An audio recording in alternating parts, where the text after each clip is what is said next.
안녕하세요, 체이스다운 NBA입니다. 오늘 준비한 영상은요, 지난번엔 이제 LA 레이커스에 대해서 전체적인 시즌 프리뷰를 하는 영상을 준비했는데, 오늘의 주인공은 피닉스 선즈입니다. 저번에 골든 스테이트 1부 하고서 2부 나눠서 하려다가 좀 끊겼는데, 피닉스 선즈 다음은 골든 스테이트 하겠습니다. 자, 헤드라인 피닉스의 지난 시즌, 그리고 피닉스의 오프 시즌, 그리고 피닉스의 다음 시즌 전체적인 프리뷰 이렇게 나눠서 저번에 레이커스 프리뷰와 비슷한 구성으로 진행을 해보도록 하겠습니다. 네, 또 제가 이제 늘 말이 길어서 영상이 너무 또 늘어지면 안 되니까 바로바로 시작해보겠습니다. 시작하겠습니다. 구독과 좋아요 부탁드립니다. 자, 피닉스의 지난 시즌부터 볼게요. 지난 시즌 정규 시즌에 컨퍼런스 6위 했습니다. 서부에서 6위를 했었고, 다만 이제 1, 2, 3위를 제외한 팀들의 그 플레이오프 시드를 따지는 이런 영상도 많이 진행을 했었는데, 4위 이하부터는 거의 좀 승차가 크진 않았어요. 이건 이제 폄하하는 건 아니고, 그러니까 어느 정도의 그룹을 이루고 있었는지 이런 걸 말씀드리는 거고요. 오펜시브 레이팅 12, 디펜시브 레이팅 13이 비교적 평범했습니다. 그러면서 이제 야투 효율이죠. TS% 60.3%로 리그 전체 4위였어요. 그리고 페이스는 리그 15위 딱 중간에 걸쳐 있었습니다. 그리고 정규 시즌을 저렇게 마무리한 다음에 플레이오프에서 저 시드 그대로 올라갔죠. 그래서 3번 시드인 미네소타를 상대로 홈 어드밴티지 없이 경기를 했고요. 0대4로 완패하면서 탈락을 했었습니다. 근데 이때 사실 경기 내용적으로, 그러니까 지난 시즌 1라운드의 최악의 팀이 어디였냐고 하면은 피닉스 선즈였거든요. 왜냐면 이 수치를 보세요. 플레이오프 16개 팀이 치르지 않습니까? 근데 16개 팀 중에 오펜시브 레이팅이 12위였고 디펜시브 레이팅이 16위였어요. 꼴찌죠. 이것도 이제 마지막 경기에서 조금 만회가 됐던 거고, 3차전까지 0대3으로 몰렸을 때 피닉스 선즈 여러가지 수치가 정말 최악이었습니다. 그래서 이렇게 세부적인 수치도 정말 안 좋았는데, 이제 완벽하게 미네소타에게 좀 압도를 당하면서 떨어졌고요. 그 와중에도 워낙 이제 야투 감각이 좋은 선수들이 질비한 피닉스다 보니까 TS%는 16개 팀 중에 3위를 기록했네요. 58.6%의 TS면 사실 플레이오프에서 상당히 높은 겁니다. 그리고 이제 페이스는 4위를 기록했고요. 페이스도 특별히 떨어지지 않았었습니다. 근데 지난 시즌 피닉스의 그 시즌을 총괄하는 그 키워드를 하나 얘기해보자면 브래들리 빌이죠. 브래들리 빌로 기승전결 다 나왔던 시즌이었고요. 앞에 LA 레이커스와 마찬가지로 피닉스도 브래들리 빌을 포함한 안정적인 주전 5인 라인업을 시즌 내내 구축을 못했어요. 그러니까 LA 레이커스도 디안젤로 러셀 트레이드 실패, 그리고 반더빌트나 이런 선수들이 계속, 빈센트, 반더빌트 이런 선수들이 계속 부상으로 들락날락하면서 크리스천 우드도 그랬죠. 그러면서 레이커스도 확실하게 안정적인 5인 주전 라인업과 벤치 5인 라인업 해가지고 이게 로테이션이 시즌 내내 돌아간 적이 없었죠. 피닉스도 비슷했어요. 브래들리 빌이 계속 이제 부상으로 왔다 갔다 하다 보니까 그래도 이제 그레이스 알렌이 터져주면서 알렌이 어느 정도 몫을 해줬는데, 근데 동시에 또 이제 알렌이 터져주다 보니까 빌의 롤이나 어느 정도 또 누구였죠? 에릭 고든의 롤, 이런 것들과 또 겹치면서 작은 선수들만 또 너무 많아지기도 했었고요. 아무튼 간에 이제 피닉스 선즈는 브래들리 빌을 녹여낸 라인업을 시즌 내내 거의 구축을 못했고 결국 빨리 탈락했다라는 게 결론입니다.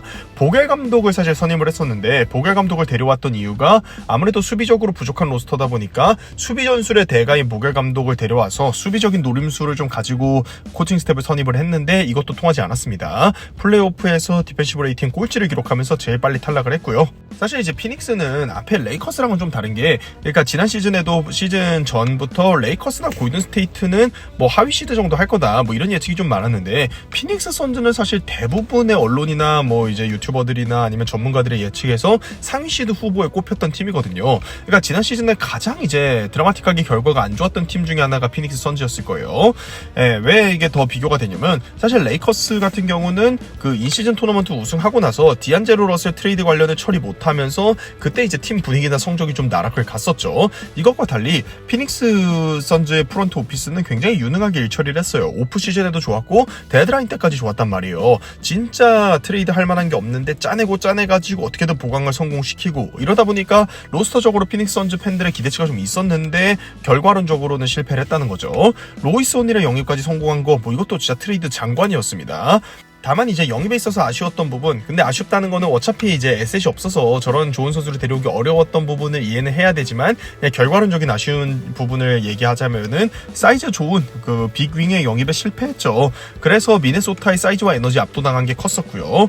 저번 시즌 서부 자체가 사실 이제 플레이오프에서도 그렇고 정규 시즌 운영 내내 하는 것도 그랬고, 젊은 에너지, 그러니까 지난 시즌 서부 컨퍼런스의 1, 2, 3위 그리고 클리퍼스를 1라운드에서 제압했던 댈러스 레이커스까지 다 젊은 팀이었어요. 젊음, 사이즈, 에너지를 갖춘 팀들이 정규 시즌 플레이오프 모두로 압도했습니다. 그나마 이제 피닉스 선즈 지난 시즌 수확이라면은 그레이스 알렌이 리그 최고급 슈터로 거듭이 나면서 또 이제 디펜시브적인 마인드도 좀 지닌 선수거든요. 그러면서 3&D가 되는 윙을 얻었다라는 점, 그게 또 이제 지난 시즌의 실패 와중에서도 거둔 수확이라고 할 수 있겠습니다. 지난 시즌 정규 시즌 기록을 좀 살펴볼게요. 근데 이것도 이제 뭐 일일이 읽기보다는 특징적인 부분을 살피려고 하는데, 뭐 듀란트 37.2분을 뛰었네요. 지난번에 봤던 레이커스의 르브론보다도 더 뜁니다.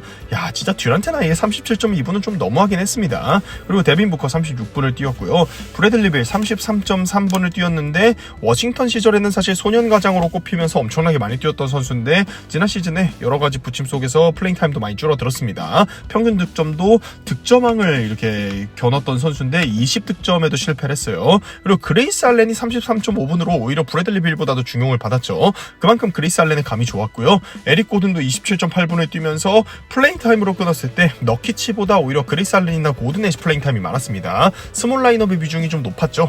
전체적으로 기록을 좀 보시면은 야투 성공률이나 3점 성공률 이런 걸로 봤을 때, 그러니까 피닉스 선즈가 얼마나 슈팅이나 득점에 재능 있는 선수들을 많이 모았는지가 보입니다. 야투 성공률이 지금 이제 그 그레이스 알렌까지 해서 4명은 팀의 그 슛 위주로 플레이하는 선수인데, 야투 성공률이 50%를 상회하는 선수가 저렇게 많고요. 그리고 3점 성공률도 마찬가지입니다. 어마어마했습니다. 반대로 말하면 현대농구에서 저 정도 슈팅감을 갖고서 시즌 내내 플레이를 했는데 컨퍼런스 6위밖에 못했다. 이건 또 이제 다른 쪽에 문제가 있음을 시사하는 거죠. 이걸 좀 자세히 살펴보면 플레잉 타임 상위 5명의 기록이 위의 기록인데, 리바운드 보세요. 지금 듀란트 6.6 리바운드, 부커 4.5 리바운드, 빌 4.4 리바운드, 그레이스 알렌 3.9 리바운드, 그 다음에 에릭 고든 1.8 리바운드. 뭐 처참합니다. 피닉스의 지난 시즌 리바운드 상위 3명이 너키치, 듀란트, 로이스 오닐인데, 너키치가 11개, 듀란트가 6.6개, 로이스 오닐이 5.2개 잡거든요. 근데 이게 5리바운드 이상 잡은 선수가 저 3명이 전부예요. 그러니까 팀 내 5리바운드 이상 잡은 선수가 3명밖에 없다? 이것도 제가 뭐 일일이 찾아보진 않았는데 리그 전체에 피닉스밖에 없지 않았을까 싶고요. 그리고 지금 수비 수치도 보세요. 팀 내 최고 스틸 기록이 1.1 스틸이에요. 그리고 스틸 1개 이상 기록한 선수가 단 3명입니다. 근데 이게 어느 정도로 안 좋은 수치냐면, 정규 시즌 수비에서 서 있고 뭐 수비 안 했다 욕먹는 선수, 대표적인 건 르브론이죠. 근데 저번에 르브론 제임스의 스텝 봤을 때 르브론이 시즌에 그렇게 뭐 리바운드 가담 안 한다, 뭐 수비 때 안 뛴다 하는데 7.3개 리바운드, 1.3개 스틸이고요. 마찬가지로 또 정규 시즌 때 수비 멍 때리거나 뭐 많이 안 움직인다, 너무 이제 뭐 서 있다, 이런 지적 받는 선수가 제임스 하든인데, 제임스 하든이 5.1 리바운드, 1.1 스틸입니다. 근데 그 르브론 제임스를 피닉스에 갖다 놓으면 지금 피닉스에서 7리바운드 1스틸 이상한 선수가 없어요. 그러니까 이 정도로 피닉스의 전체적인 그 뭐랄까요, 저런 걸 이제 허슬 수치라고 하는데, 수비 리바운드, 스틸, 블락 이런 수치, 이런 게 그만큼 낮았거든요. 한마디로 요약하자면 지금 슈팅하고 득점 이외에 이제 올라운드의 전체적인 부재가 있었죠. 그러니까 수비, 뭐 플레이메이킹, 또 이제 박스아웃, 이런 굳은 일에 가담하는 이런 전체적인 올라운드 수치가 굉장히 낮았던 지난 시즌 피닉스의 기록입니다. 이게 플레이오프 때도 기록이 비슷하게 갔는지 한번 볼게요. 피닉스 선즈 지금 이제 플레이오프인데 듀란트는 42분으로 플레잉 타임이 늘었고 부커도 41.5분.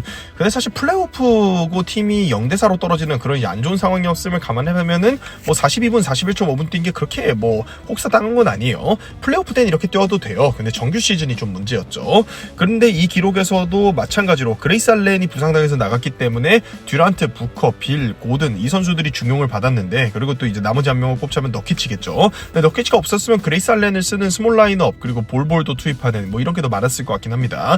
근데 여기서도 야투 감각은 좋아요. 듀란트, 부커가 무시무시한 게 지금 플레이오프에서 상대팀이 미네소타인데 듀란트의 야투율이 55.2%고요. 그리고 부커의 야투율 49.2%예요.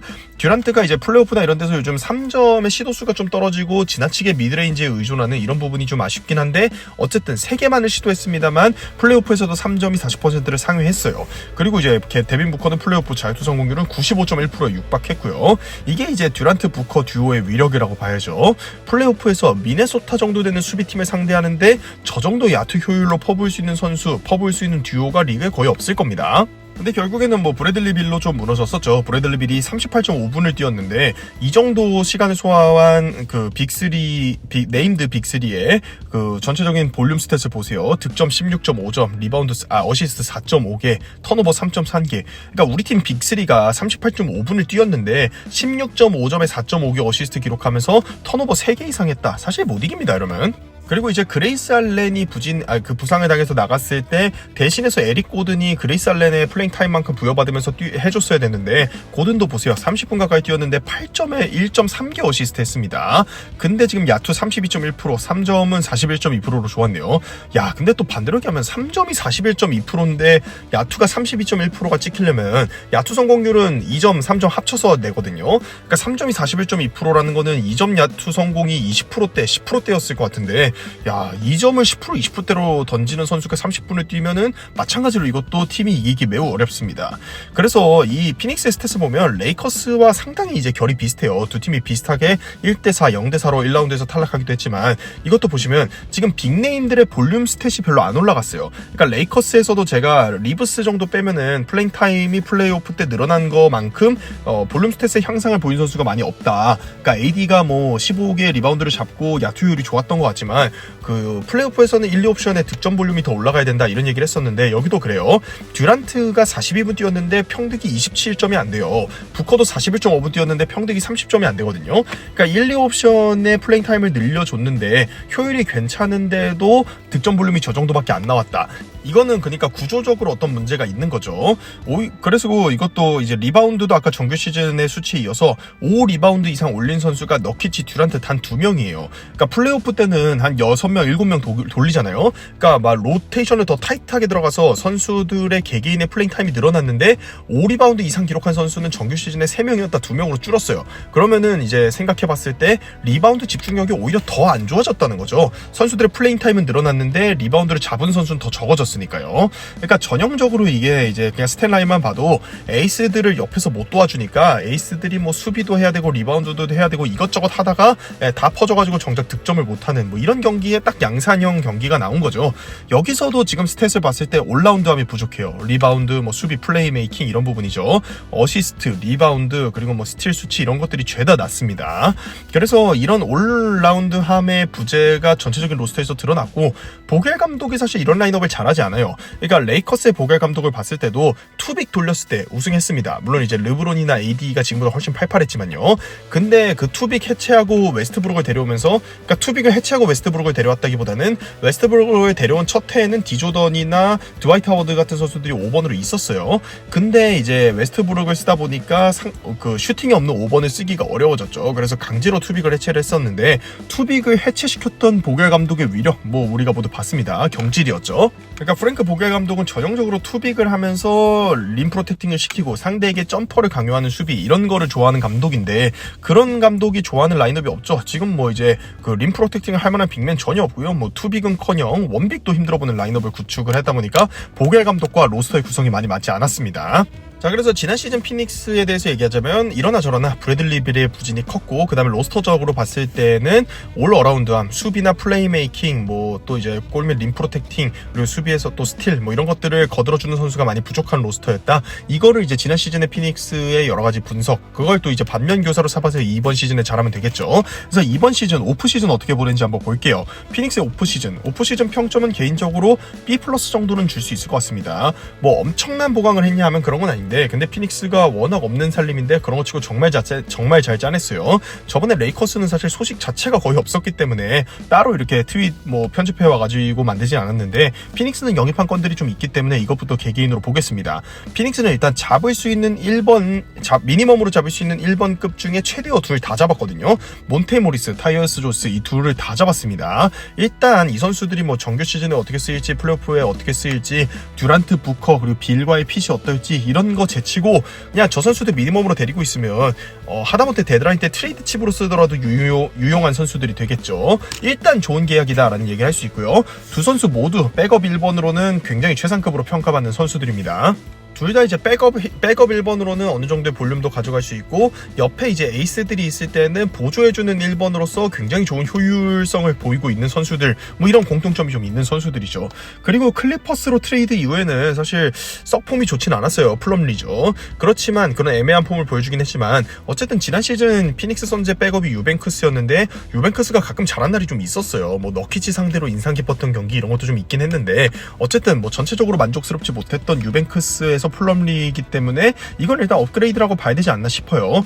다만 플럼리가 지난 시즌에는 클리퍼스에서 막판에 아예 라인업 제외가 되기도 했었거든요. 그러니까 예전에 뭐 디트 시절에서 좀 이제 스텝 빠방하게 쌓고 그리고 덴버 시절에 요키치 백업으로 완소 역할하던 이런 플럼리의 폼일지는 조금 지켜봐야 된다라는 말씀은 드립니다. 근데 어쨌든 백업 5번으로 플럼리 데려올 수 있으면 리그 최고급이죠. 지난 시즌까지만 해도 플럼리가 오프 시즌에 미니멈으로 떨어질 거다 생각한 사람 아무도 없었습니다. 그렇기 때문에 어쨌든 리그 최고급 백업 1번과 5번을 다 보강한 피닉스 선즈 오프 시즌이었기 때문에 B+라고는 평가할 수 있을 것 같고요. 근데 피닉스는 다음 시즌 428밀의 지출이 예상돼요. 뭐 이거는 어마어마한 금액이에요. 사실 골스가 뭐 사치세까지 400밀 낸다 이런 걸로 엄청나게 이제 도마 위에 오르던 게 뭐 몇 시즌 전인데, 물론 이제 그때보다 또 셀러리 캡이나 이런 게 올라간 부분은 있습니다만 사치세 자체는 골스가 더 많이 냈을 겁니다. 지금은 피닉스는 페이롤 자체도 200밀이 넘기 때문에 뭐 좀 저런 수치가 찍히는 것 같고요.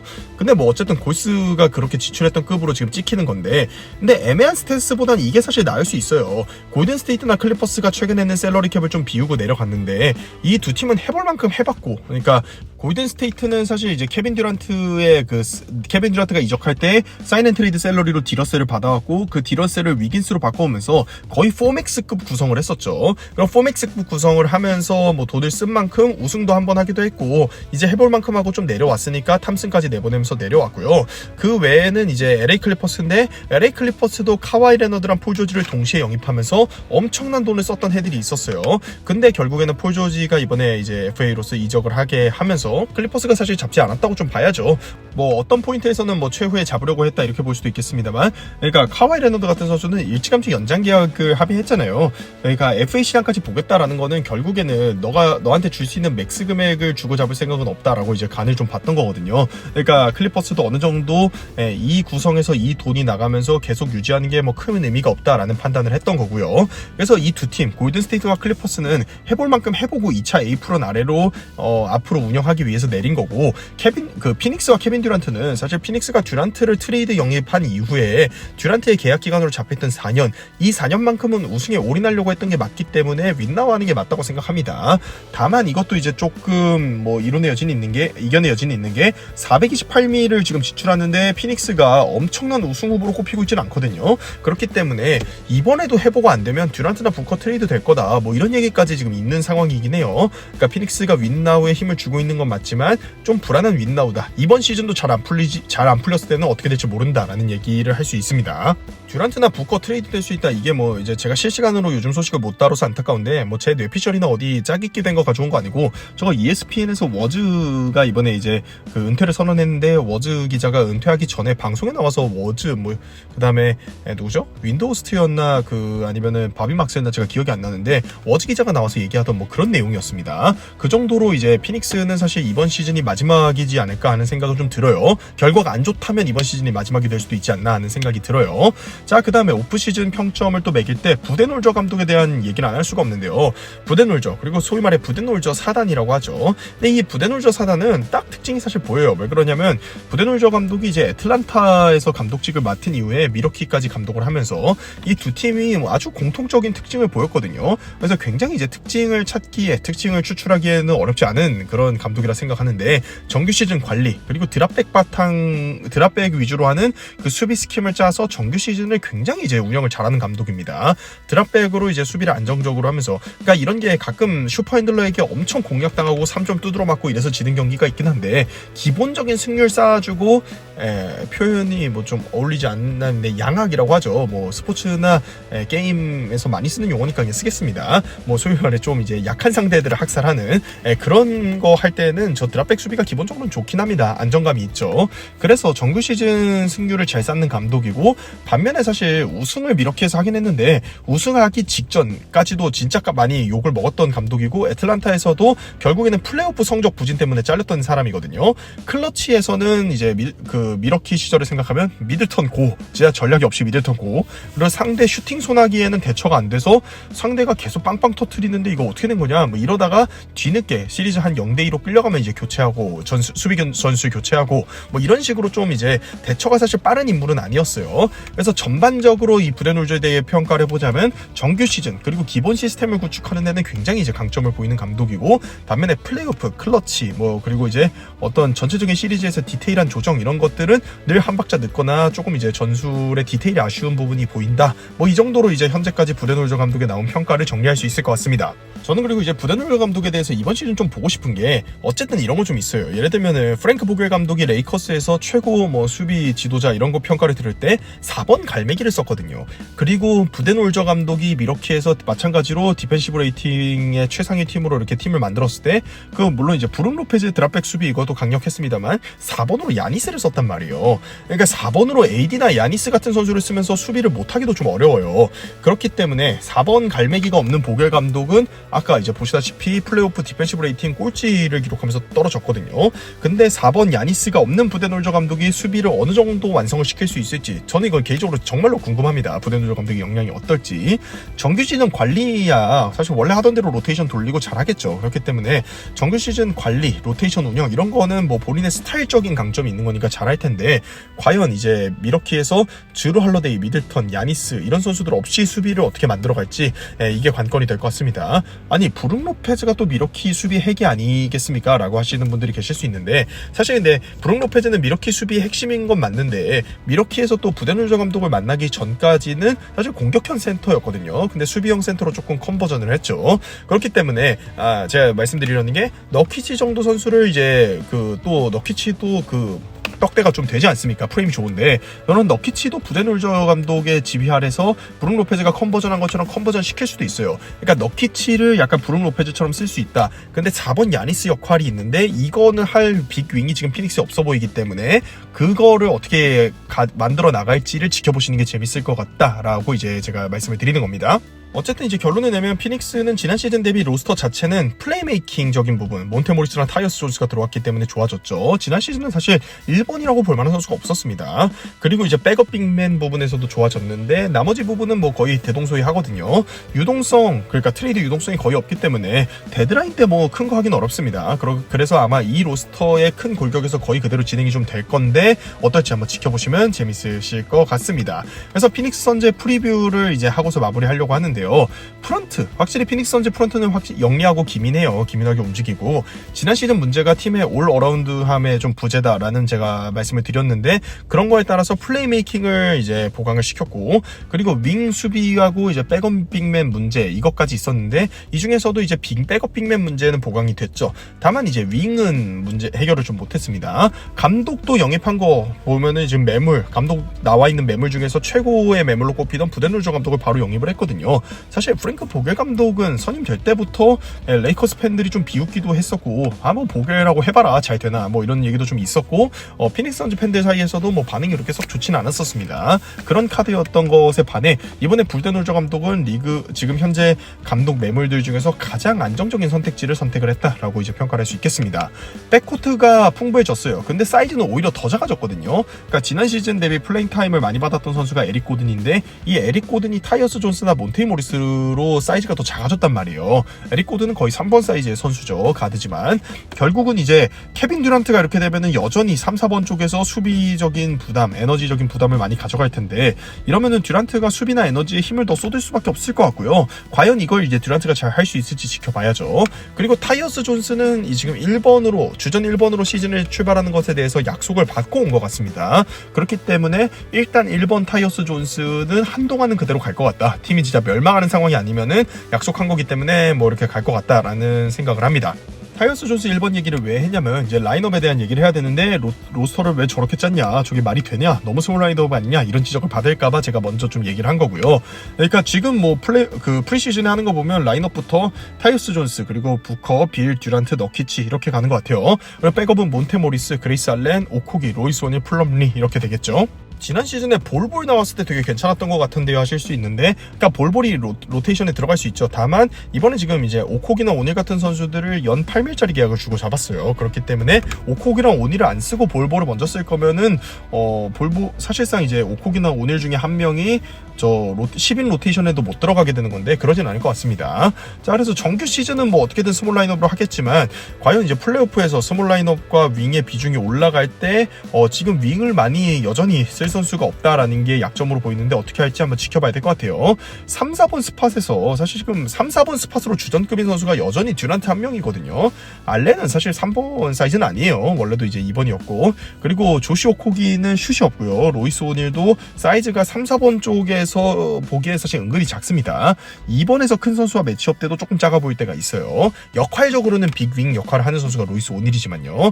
그래서 결국은 이거는 또 플레이오프 가서는 부커 듀란트 해줘 농구가 되지 않을까 하는 생각은 좀 듭니다. 일단 브래들리 빌이 3번인 사실상 기형적인 로스터를 쓰기 때문에 이게 빌을 빠르게 빼긴 뺄 것 같아요. 그러니까 로테이션 들어갈 때 주전 라인업을 저렇게 스타팅을 하되 브래들리 빌이 경기 시작 한 4, 5분 정도 소화하고 빠르게 빠지는 뭐 이렇게 갈 것 같긴 한데, 근데 문제는 대신 넣을 3번이 없다는 거예요. 브래들리 빌 빼면요, 브래들리 빌이 먼저 빠지면 지금 타이어스 존스, 부커, 듀란트, 너키치 있는 상태에서 다음으로 기용될 선수는 그레이스 알렌이라고 봐야 되거든요. 근데 그레이스 알렌이 들어와도 이게 해결이 어려운 게 뭐 지금 여전히 작습니다. 빌보다 조금 커진 거죠. 근데 이거를 그레이스 알렌 안 넣고 다른 선수 넣기도 어려운 게 3, 4번으로 쓸 선수가 없기도 하지만 부커 1번도 어려워요. 그러니까 지금 이번에 피닉스가 타이어스 존스, 몬테모리스를 동시에 영입한 가장 큰 이유는 그동안 데빈 부커를 1번으로 좀 써보려고 했었는데 이 롤이 잘 안 맞아들었어요. 그래서 사실상 저런 주전급 1번을 둘이나 영입한 거는 이제 부커 1번스럽게 쓰는 건 안 할 것 같거든요. 이거는 이제 오랜 테스트 결과 합격점을 못 준 거죠. 그래서 1번이 필요한 것도 맞아요. 부커 옆에 1번은 개인적으로 있어야 된다고 생각합니다. 그러면은 이제 이런 또 문제가 생기는 거죠. 빌이 부진하거나 부상 중이면은 타이어스 존스나 몬테모리스를 넣으면 되긴 될 거예요. 근데 3번 자리에는 결국 누구 넣을 거냐? 이거는 시즌 내내 도돌이표가 될 거라는 얘기죠. 1번을 영입한 게 문제다라기보다는 1번 영입한 거 좋아, 오케이. 근데 그래서 3번 누구 뛸 건지는 계속해서 의문부호가 붙는다라는 얘기입니다. 저는 그래서 피닉스 선즈는 상당히 스타일리시한 팀이 될 거라고 생각해요. 플레이오프 때 기준으로 보자면 대진운을 솔직히 말해서 좀 바래야 되는 팀이라고 생각해요. 2, 3, 4번에 사이즈 운동 능력 좋은 윙들이 막 뛰어다니고 이런 팀 만나면은 저 빌, 부커, 듀란트가 그런 에너지 레벨에 휩쓸릴 가능성이 높고요. 대신에 이제 5번에 힘이 들어가거나 심지어 아예 투빅에 가까운 이런 류의 팀들 만나면은 저는 조금 좋다고 생각하거든요. 실제로 이제 뭐 덴버 상대로 피닉스의 상성이 좋다는 얘기는 워낙 많이 있고, 저는 댈러스도 조금 괜찮다고 생각을 하는 게, 댈러스도 어쨌든 어빙 돈치치를 쓰고 그 다음에 5번으로 뛰는 선수가 개포드랑 라이블리 2세인데, 그러니까 이쪽도 1, 2, 5번에 좀 힘이 들어갔고 윙 쪽은 어떻게 그냥 이제 가는 팀이거든요. 윙 쪽에서는 엄청난 에너지를 막 뿜어내면서 뛰는 선수들이 즐비하고 이런 팀은 아니라는 거죠. 그렇기 때문에 저는 댈러스 상대로도 차라리 서로 화력전 가자 뭐 이러면 말이 좀 될 것 같고, 세크라멘토 상대로도 뭐 팍스나 몽크 같은 쪽에 힘이 들어가 있고 키건 머레이가 있긴 하지만 어쨌든 여기도 사보니스 쪽에 힘이 들어간, 좀 5번에 힘이 들어간 로스터죠. 그러면은 또 부커나 듀란트가 그 이제 사보니스를 끊임없이 끌어내는 미드레인지 점퍼나 이런 걸로 공략을 할 수 있겠죠. 그리고 멤피스도 왜냐면 투빅하는 팀입니다. 물론 멤피스는 이제 그 자모란테 부상 이후로 지난 시즌을 거의 날렸고, 스티븐 아담스 부상 이후에 사실 멤피스가 크게 반등하는 모습이 없었기 때문에 예전 멤피스일 것이냐 이런 거는 뭐 조금 계속 지켜봐야 되긴 하는데, 멤피스도 뭐 투빅하면 워낙 유명한 팀이라서 조금 언급을 해봅니다. 멤피스도 뭐 마커스 스마트를 사실 이제 자모란트와 같이, 데스먼드 베인 자모란트와 같이 써야 되기 때문에 피닉스와 비슷하게 1, 2, 3번 쪽에 높이가 좀 낮아요. 그런 팀들을 제가 저렇게 좀 언급을 했고요. 물론 이건 그냥 제 뇌피셜이지 뭐 이 팀들한테는 상승이 좋고 다른 팀들 만나면 떨어지고 이런 건 아닙니다. 근데 이제 피닉스는 지난 시즌에도 오클라호마 진짜 엄청나게 뛰어다니죠. 오클 상대로 전패는 사실 좀 유명했고, 지난 시즌에 미네소타 플레이오프에서도 맥다니엘스 그리고 그 니켈 알렉산더 워커 엄청나게 뛰어다녔죠.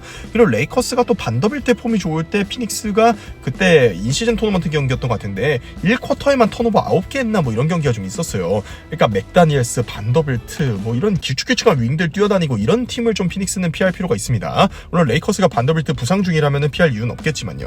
그러니까 저런 팀들 상대로는 윙 에너지에서 밀리는 게 보였기 때문에, 이게 미네소타 상대로도 정규 시즌에 미네소타가 그냥 무난한 투빅 운영하고 이럴 때는 3전 전승했거든요. 근데 플레이오프 때 미네소타는 뭐 리드 같은 선수나 타운스 같은 선수는 보면 사실 뭐 온전히 투빅으로 보기도 좀 어려운 계열의 선수지만 이때 미네소타가 타운스는 30분 미만으로 쓰고 오히려 마이크 콘리 그리고 니켈스 알렉산더 워커를 30분 이상을 쓰면서 맥다니엘스 당연히 30분 이상 뛰었죠. 에드워즈 당연히 30분 이상 뛰었죠. 그러니까 코트 위에 계속 알렉산더 워커 그 다음에 맥다니엘스 에드워즈 이런 선수들이 있던 거예요. 그러다 보니까 에너지 레벨에서 확 밀렸는데 이런 것들이 이제 피닉스 선즈에게 좋지 않구나 이런 거를 뭐 지난 시즌의 단편적인 결과로 일단 제가 그냥 해석을 해봤습니다. 상성 얘기는 사실 시즌 몇 경기 갖고 얘가 얘한테 전패했네 막 이렇게밖에 분석을 할 수 없는 내용이기 때문에 동의하지 않으실 내용이 많다고도 생각이 들거든요. 그런 거는 그냥 좀 가볍게 보시면 될 것 같아요. 이게 뭐 논리적인 근거가 있다기보단 그냥 제 뇌피셜이니까요. 자, 그래서 피닉스 시즌을 예상하고 마무리하면요, 로스터상 큰 변화는 없었습니다. 근데 어쨌든 정규 시즌은 탁월한 부데놀저 감독이 왔기 때문에 정규 시즌에서 4위에서 6위 사이에는 이제 안정적으로 들어가지 않을까 싶어요. 지금 더 젊고 쌩쌩한 그런 팀들이 있긴 하지만 그래도 부데놀저 감독의 팀이 플레인 토너먼트로 떨어질까 하면 그런 생각은 들지 않습니다. 그리고 플레이오프는 대진운이 중요하다고 말씀을 드렸고요. 정규 시즌은 한 4위에서 6위 할 것 같고 1, 2, 3위는 왜 안 될 것 같냐라고 하시면은 미네소타나 이제 오클라호마 이런 팀들 할 때 좀 말씀을 드릴 것 같은데 로스터가 진짜 좋은 팀들이 많습니다. 오클라호마나 미네소타가 지난 시즌도 1, 2위 다퉜던 팀들인데 로스터를 더 업그레이드를 해버렸죠. 그렇기 때문에 이제 저렇게 좀 보수적으로 잡은 거고요. 윙이 부족해요. 그래서 플레이오프용 6에서 8인 로스터 만들어내기가 지난 시즌과 마찬가지로 좀 어렵지 않을까라는 생각이 들고요. 추가적인 트레이드가 그럼 있어야 되지 않냐라고 하실 수 있는데 추가적인 트레이드를 하기엔 에셋이 부족해 보이는 것도 함정이고요.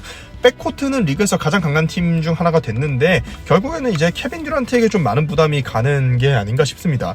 그러니까 듀란트가 지난 시즌은 그래도 좀 건강했는데 그 골든스테이트에서 파이널 뛸 때 아킬레스건 부상 입은 이후에 사실 케빈 듀란트가 시즌 내내 결장하는 경기가 좀 많았거든요. 근데 지금 제가 아까 말씀드렸잖아요. 피닉스 선즈에는 3, 4번 스팟에서 뛸 수 있는 선수 중에 주전급 기량 가진 선수가 듀란트 하나예요. 근데 듀란트가 2, 30경기짜리 부상 끊는다? 이러면 사실 주전급 3, 4번 없이 농구를 해야 됩니다. 엄청난 위기가 될 수 있죠. 그렇기 때문에 듀란트가 얼마나 해주느냐, 듀란트의 빅윙 역할, 이게 정말 중요해 보입니다. 시즌의 핵심으로 보이네요. 그리고 플레이오프는 엑스팩터의 역할도 중요하죠. 그래서 그레이스 알렌, 로이스 오닐, 조시 오코기 같은 선수 중에 한 명 정도는 무조건 공수에서 좀 터져줘야 됩니다. 그러니까 윙 쪽이 약하기 때문에 저 셋 중에 3점이 터지던 뭐 수비에서 엄청난 허스를 발휘하던 듀란트 옆에서 계속 뛰어줄 수 있는 3번이 하나가 터져주면 플레이오프에서 괜찮을 수 있다라는 거예요. 4번은 뭐 케빈 듀란트가 40분 이상 갈아 넣어진다고 해도 3번은 필요합니다. 개인적으로 그래서 아까 말씀드린 것처럼 야니스의 4번 롤이 없는 부데놀저 감독의 농구가 어떨지 피닉스 선즈 경기를 전 다음 시즌에 굉장히 많이 볼 것 같아요. 제가 이제 시간이 되는 한은요. 부데놀저 감독의 애틀란타와 미러키 시절에 모두 동부임은 감안해야겠지만 정규 시즌이 엄청났는데, 아니 애틀란타 때는 그럼 야니스 4번 없었는데 어떻게 했습니까? 라고 물어보신다면 그때도 폴 밀셉이나 알 호포드 같은 선수를 다재다능한 4번 롤로서 굉장히 잘 썼습니다. 이건 나중에 좀 더 뭐 피닉스 선즈 경기 분석 영상하고 이럴 일이 있으면 말씀드릴게요. 그랬는데 부커 듀란트에게는 이게 사실 큰 도움이 될 수 있어요. 정규 시즌 압도하고 들어가는 게. 그동안 피닉스 선즈 보면 플레이인 토너먼트를 피하는 걸 확정을 못 짓다 보니까 시즌 막판까지 듀란트 부커가 뛰다가 플레이오프 들어가고 이랬는데 부데놀저 감독의 로테이션 때문에 시즌 막판 10경기 정도는 그 듀란트나 부커에게 충분한 휴식을 주면서 시즌에 플레이오프에 들어갈 수 있다. 자, 이러면은 사실 듀란트 부커가 폭격할 수 있는 여지가 생기는 거죠. 지난 시즌에도 서부 컨퍼런스 보면 상위 시드의 메리트가 엄청 났거든요. 시즌 막판에 좀 쉬면서 기다렸다가 1라운드에서 상대하니까 그 카와이 레너드가 부상으로 이렇게 신음했던 클리퍼스 빼고는 1, 2, 3위 팀이 모두 이제 많이 재미를 봤었거든요. 그런 부분 생각했을 때 상위 시드를 확정짓고 좀 쉬고 나서 뛰는 부커 듀란트의 화력, 이건 기대해볼 만하다라는 거죠. 자, 이렇게 해서 빨리 한다고 했는데도 33분의 영상이 길이 육박하네요. 이렇게 해서 영상 마무리하겠습니다. 골든스테이트 관련 영상도 곧 준비해서 올리도록 하겠습니다. 영상이 재밌고 유익하셨다면 구독과 좋아요 부탁드립니다. 감사합니다.